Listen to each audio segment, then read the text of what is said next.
The cost of IT in business can be staggering. From hardware and software expenses to services like internet and phone, you don't need to spend a fortune on IT to succeed. If your organization spends more than $500 monthly on any service, or you're considering signing a long-term contract, IT Enabled can help you manage your technology and minimize your costs. Contact us today to schedule a free consultation. IT Enabled, we're here to help.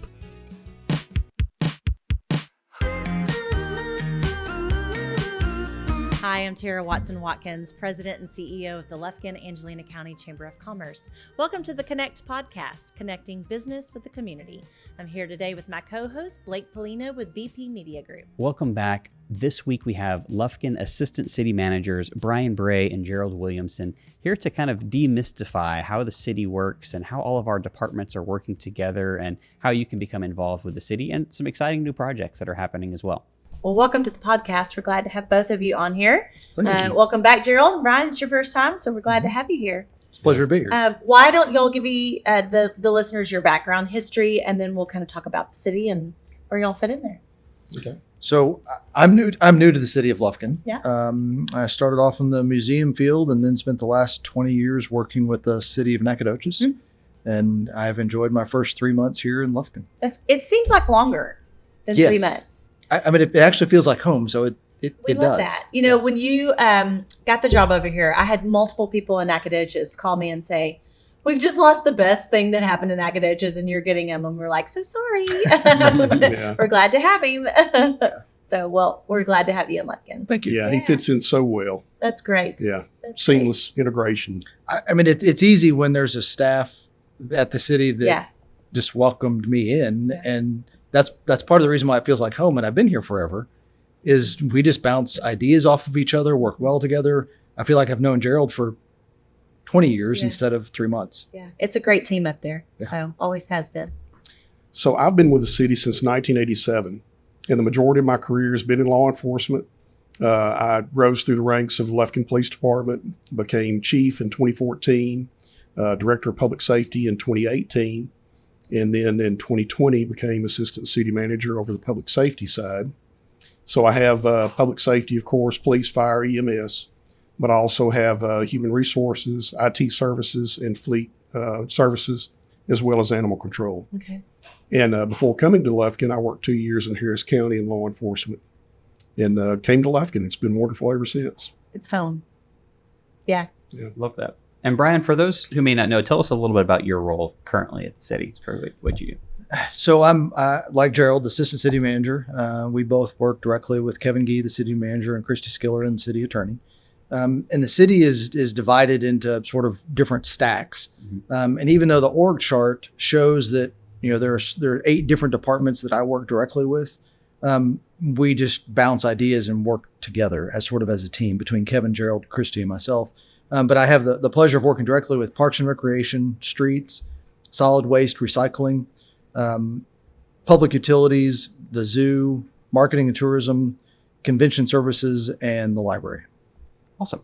I just want to make sure for people who didn't know, and it's a unique system, kind of how it works with everything split up. They give us these org charts right here before we started, and I was like, I wonder why I need this. I was like, oh, okay, that makes a lot of sense now that I've seen it. And I'll throw that up on the screen for anybody who's watching with us. It really shows how everything's divided up really well. So, Gerald, if you want to kind of get deeper into your roles and kind of how things work for that as well.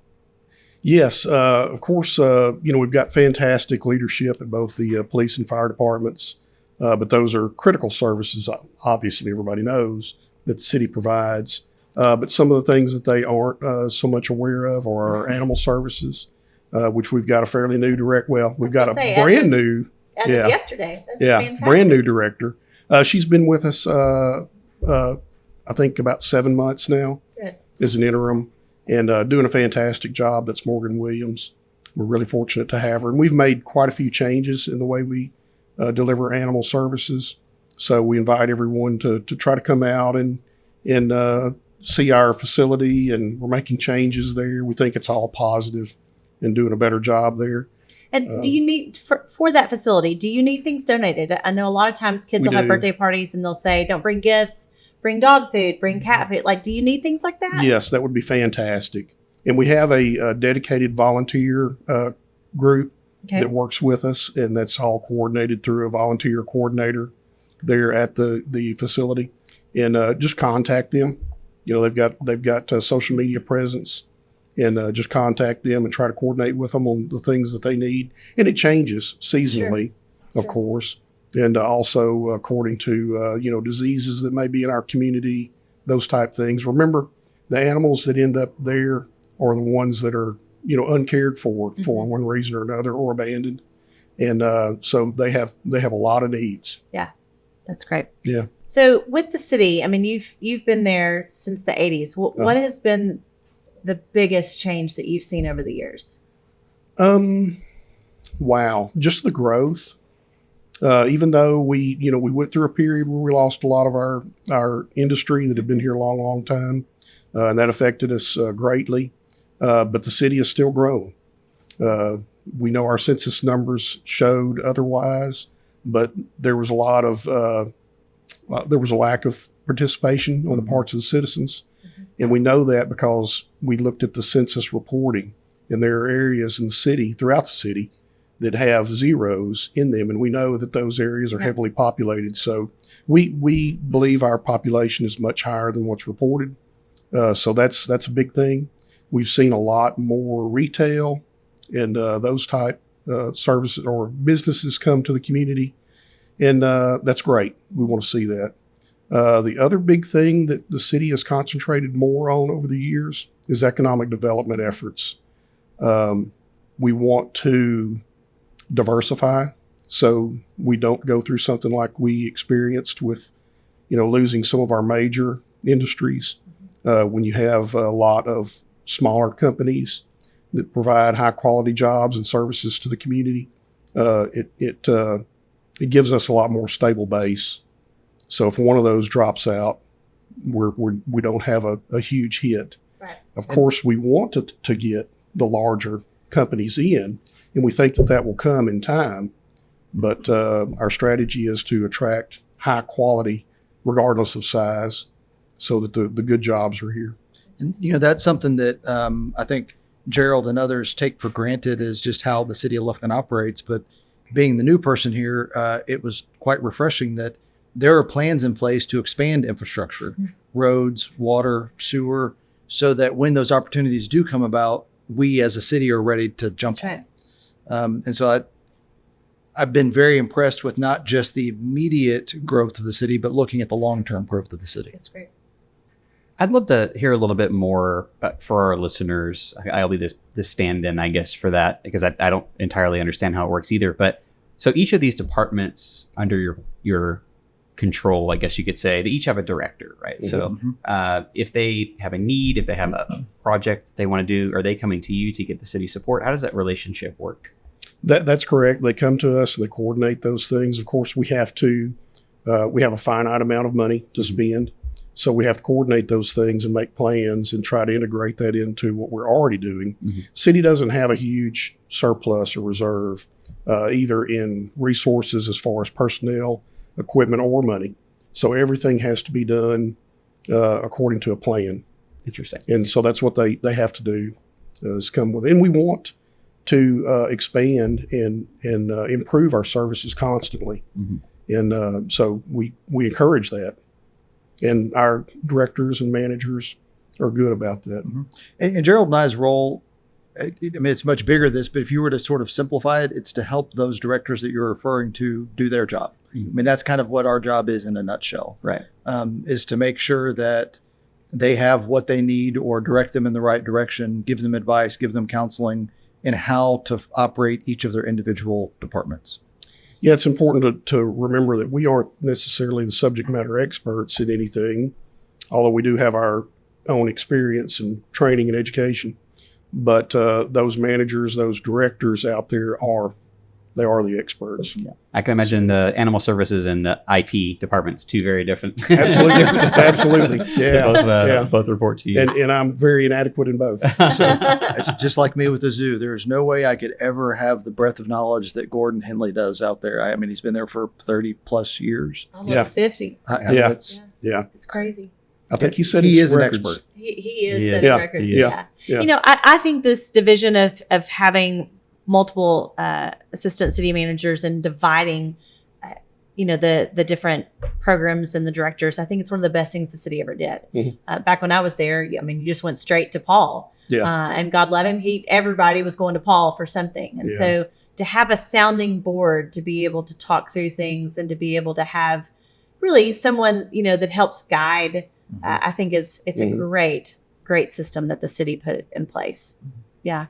Yeah, and Kevin Gee, of course, is our city manager, and his expertise is engineering, Yeah. which is great for a city that's growing. And but he realized that there are too many things going on at the city for him to be the point of contact. Sure. It leaves him free to interact more with our elected officials and citizens, and keep things flowing smoothly. If we can take some of that on and filter that through to him. Yeah. Well, let's talk about, Gerald, emergency management. So, we all get the text messages, the phone calls when something big happens, and Yes. that all comes from the emergency management system. Is It that does. correct? There's many levels. Of course, the city has their own emergency management department, which I'm the head of. Then the county has theirs, and state has theirs, of course. And everybody knows about FEMA for the federal government. Sure. So we all have our individual roles. Ours at the city are to address man-made and natural disasters when they occur. And so, whether it's a weather event, something that we may hopefully have some warning about, or whether it's a hazardous material spill on the loop or an industrial issue, we have plans in place to deal with those. And then we try to prepare our employees in how to respond when those things occur.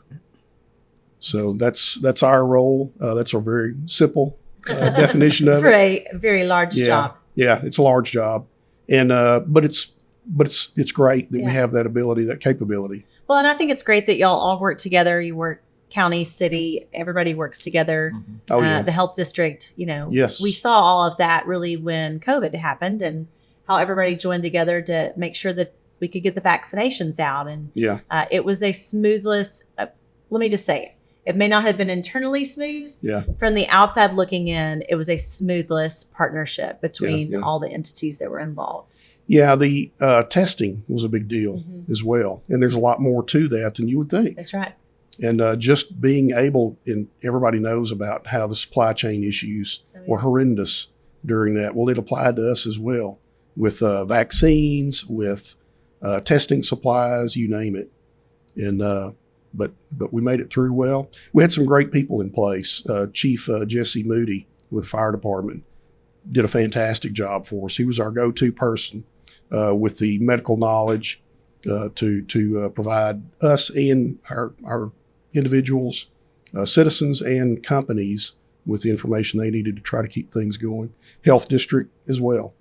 We're fortunate to have a health district in Angelina County. Yeah, we had actually Christina, the new executive director, on not long ago, and just talking about the fact that for a town our size, that Yeah. we just take that for granted that we have the health district here. Yes.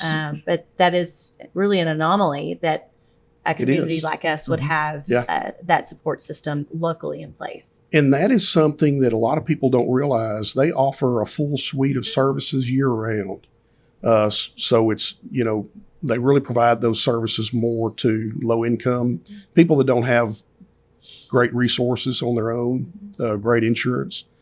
They can reach out to the health district and they do a lot of things. So I encourage them to do that. So, Brian, let's talk about your background, because I know when in Nacogdoches you did a lot with Parks and Rec.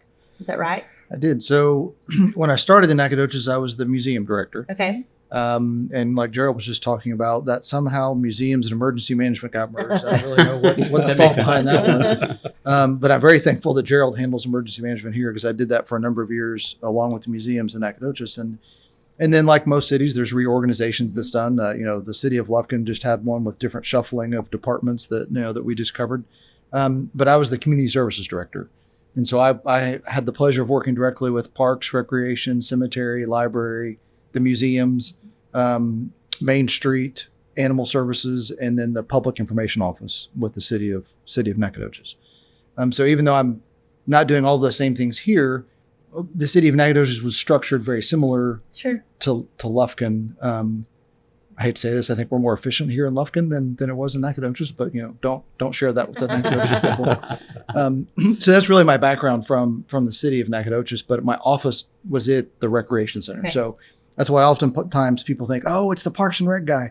I am not a subject expert in Parks and Recreation. Gotcha. I just happened to live for the last 12 years in the that Parks same and building. Rec. Yeah. Yes, ma'am. Yeah. That's But while we're great. talking about Parks and Rec, that's one of your organizations now, and it's one of the more growing and changing departments in the city. Tell us a little bit about that, how that's going. I was very fortunate to come at sort of the perfect timing because a lot of the groundwork had been laid for some big improvements in the parks world, specifically Morris Frank Park. In fact, I was just out there yesterday afternoon talking with the contractors, and they are in the process of taking the baseball complex, the 5 fields that we have at the baseball complex, and turning those into turf. So all of this rain that we've had here recently, if the fields were done and turf was laid, they could go out and play. Whereas on the grass, you have to wait because it's full of water and it's soggy. Also building 2 new football fields. They will have lights, and then a multi-purpose field. You can imagine the little kids, the 5 and 6 year olds. We can have multiple soccer games going on at the same time. We could have t-ball games. It really is, if you think kind of a bigger picture, it's sports tourism. That's what we're going to see here in Lufkin is that complex. I'd step out on a limb and say I think it will probably be booked by tournaments outside of our regular league play year round. Yeah, it's perfect for that. We're also working on sort of the next phases, and that's going to be a brand new concession stand, restroom at the baseball complex, renovations to the concession stand at the girls softball complex, and an umpire room and a training room. And I haven't even flipped the page to the next page to find out what the next phase is, but there are other phases coming, including new lighting, new parking lots, new trees. And we're in step 1 of a long process there at the Morris Frank Park. One that I'm kind of excited about because I've played, and that's pickleball. And so we've hired a contractor at Kiwanis Park. They're going to take the 3 tennis courts that are there and turn them into 8 pickleball courts. Fantastic. And even though a lot of people who aren't familiar with pickleball think it's that old person sport, I'm here to tell you it's not. It's not. In Nacogdoches, there is a under 30 league. Yep. There's an over 50 league. There's an open league. The courts in Nacogdoches are full 7 days a week from dawn to dusk. Love that. And I have no doubt that we will see the exact same thing here in Lufkin because a lot of the people that are playing in Nacogdoches live in Lufkin. They're just driving there because that's the only ones they can get to. Yeah. So I'm really looking forward to having the dedication of that one, which, knock on wood, weather stays good. We should have it completed in the next couple of weeks. That's awesome. Yeah. Excited about that. Still the fastest growing sport in the world right now. It's the craziest thing in the world. And it's a lot of fun if you've not done it. It is fun. It's a blast. I mean, when we opened the courts, I figured I had to go ahead and try it. And so Yeah. I went out there and I was shocked at how fun it was. Yeah. It's a blast. Well, I'm just glad that we're getting that. It's it's a huge. We've got to jump on that train that's taking off and give people the opportunity here to do that. So And for those who are tennis fans, we're not doing away with all of the city tennis courts. There are still tennis courts at Chambers. I'm still learning my park name. That's Sorry. okay. Yeah. That's what I was looking. It's I was okay. looking to my knowledge guy over here. So we still have tennis courts there. So Okay. we're not doing away with all the tennis courts. I had a couple of people concerned with that. So rest assured, they're there. Well, I drive past Kiwanis every day, several times a day, because it's close to my house, and I'm always looking to see what's going on in there. And it's such a beautiful park. So we're thrilled that Morris Frank is getting a facelift, and a major facelift. That's a great thing because I don't think it's been renovated since I was in high school, which was a long time ago. And to see all of our other parks continue to grow. So we're thrilled to have you and your knowledge here Thank you. to help that portion of the city continue to grow. So Thank you so much. So kind of before we wrap up here, if people are citizens of Lufkin and they have ideas or they have concerns for any of these departments listed, what is their avenue to voice their concerns or their ideas or things like that to the city? How would they go about doing that? I mean, for me, I think everybody's a little bit different. For me, I'm happy to talk with anybody. Yeah. Gerald and I and Kevin and others at the city, we don't have all of the ideas. Mm-hmm. And so we welcome conversation with citizens. We can't always address your issue. If you say, hey, Brian, I'm sorry, that's a $3 million project. I can't make that happen tomorrow. But find other people, like-minded people, come up with a plan, and then come back to the city, and we'll see how we can help with it. It's really that public-private partnership. Mm-hmm. The days of cities doing everything for everybody are long gone. We focus on kind of the core of what a city provides, the fire, the police, the streets, the water, sewer, and then we assist citizens in getting all of those other quality of life type improvements to fruition. I'm not sure. Gerald may have a different. No, that's spot on. We consider ourselves very responsive, and if you want to call and talk to us, we'll take the time. We'll call you back. Sure. And we enjoy those conversations. We learn a lot from talking to the people.